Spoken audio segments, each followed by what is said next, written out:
An Eyewitness News I-Team follow-up tonight as we dig deeper into the arrest of a Charleston City official and uncover new information about the mayor's involvement that night. In November, City of Charleston Community Relations Coordinator Alexandra Gallo was arrested for burglary in an incident involving the 70-year-old grandmother of her infant. Mayor Amy Goodwin, the child's godmother, came to the scene of the 5 a.m. arrest with her husband, former U.S. Attorney Booth Goodwin, and took custody of the baby. Our I-Team quickly discovered our cameras were intentionally shut out of Gallo's arraignment hearing that morning. Gallo remains on her $55,000 a year position that was created at the start of the mayor's term in 2019.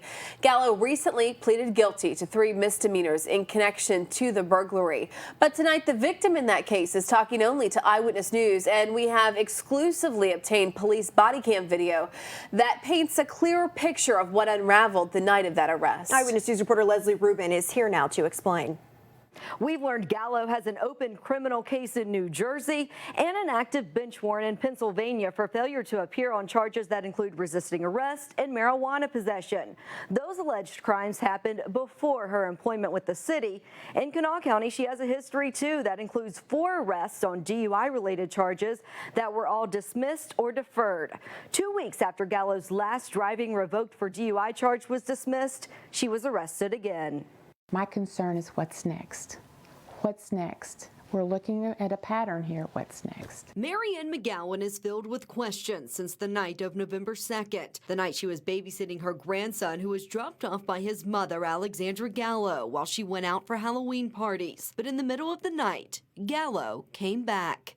I'm not like a threat. You don't need to grab me so forcefully, officer. I'm not grabbing you forcefully. You are very much grabbing me forcefully. I don't need to be escorted. I couldn't just hand over a 4-month-old baby to somebody who was really, really drunk. The first time, Charleston police drove her home and told her to sober up. The second time, things escalated. Did she do anything to endanger the kid?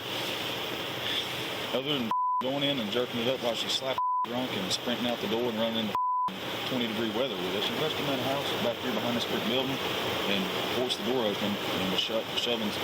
Some old woman come to the door and was holding the door open talking to her. She forced the door open, shoved the woman back like across this big room, and then ended up like almost knocking her down and then running in there taking the baby and hauling at the door while we were coming in the front. Gallo called Mayor Amy Goodwin, her boss and the godmother of her child, who came to the scene with her husband, former U.S. Attorney and once candidate for governor Booth Goodwin. She's in a different category at that point when you have an ex-prosecuting attorney and a mayor there. I was really shocked that a person who was drunk could call and say who I want to come pick up the baby, which was my grandson.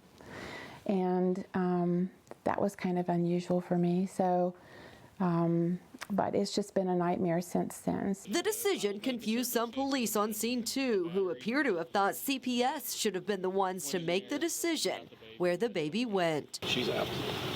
Maybe she's gone. She's good stuff. She said, I think you guys do what you need to do. She had the baby? Alex said that? The mayor said that. Yeah, she's got the baby. Yeah.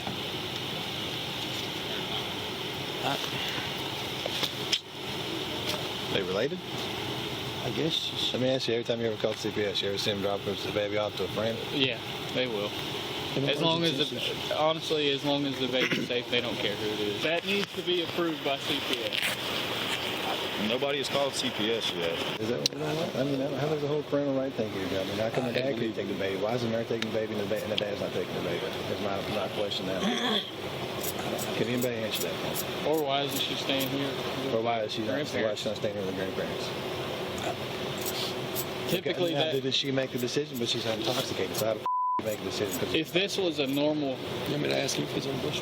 Charleston Police Department policy says officers can notify a responsible relative to care for the child and wait for them to arrive or contact CPS. The policy, however, does not define who a relative is. The state's Governmental Ethics Act does not list a godparent as a relative.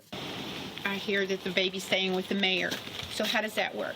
Police determined that since the father was not yet on the birth certificate and still in the process of doing that, it was okay for the mayor to take custody. No, and if it's the mayor.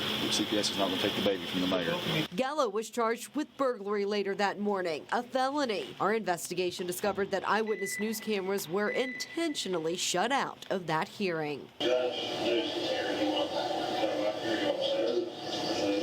we have a say in that? I would rather they not, personally. On the way out, police explaining who Gallo is. Yeah, that's why I was like, that's all my face attached to that. Yeah. Yeah. That's why we were being so, like, kind of. The news was there to talk about my arrest.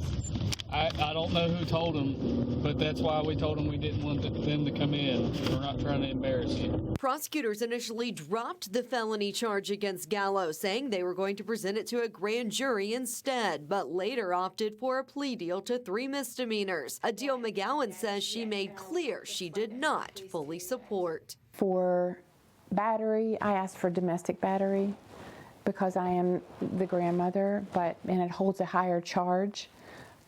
And I'll tell you why, because I needed to send a statement to Alex that this was not funny. This was serious, that she battered a senior, she put her own child at risk, and to not do that again. She also wanted a follow-up system in place that ensured Gallo was not consuming alcohol, a condition of the plea. We really failed as a community in both of those respects by giving, I think, pretty much an entitled outcome, because I think most people would have a consequence. You have a consequence, but you would have a checks and balances to make sure that you did it. We have worked since Gallo's arrest to get that body camera video you just saw. The city would only release it if we agreed to certain terms, but we were eventually able to obtain it from the prosecutor's office under the Freedom of Information Act. We've asked the mayor why Gallo was allowed to continue to remain in her position after that incident, and if she knew about Gallo's arrest history before giving her the job. We also asked the mayor if she believes Gallo violated the city's code of conduct that says city employees are agents of the citizens and entrusted to pursue the public good at all times, requiring them to uphold the law and foster respect for government. So far, no response. Reporting in the studio, Leslie Rubin, Eyewitness News. But we begin now with that breaking news out of Charleston and a follow-up to an exclusive I-Team investigation. City of Charleston Community Relations Coordinator Alexandra Gallo has now resigned. You may remember Gallo's recent arrest for burglary that came under scrutiny after the mayor came to the scene to take custody of Gallo's infant. Our investigation uncovered that Gallo had outstanding criminal cases in both Pennsylvania and New Jersey. She also had 4 DUI-related charges that were either dismissed or deferred before her arrest for burglary last November. Gallo pleaded guilty to 3 misdemeanors in connection to the burglary incident where a 70-year-old woman was the victim.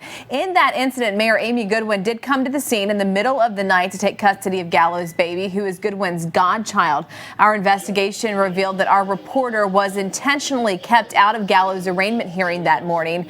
Goodwin has still not responded to requests for comment.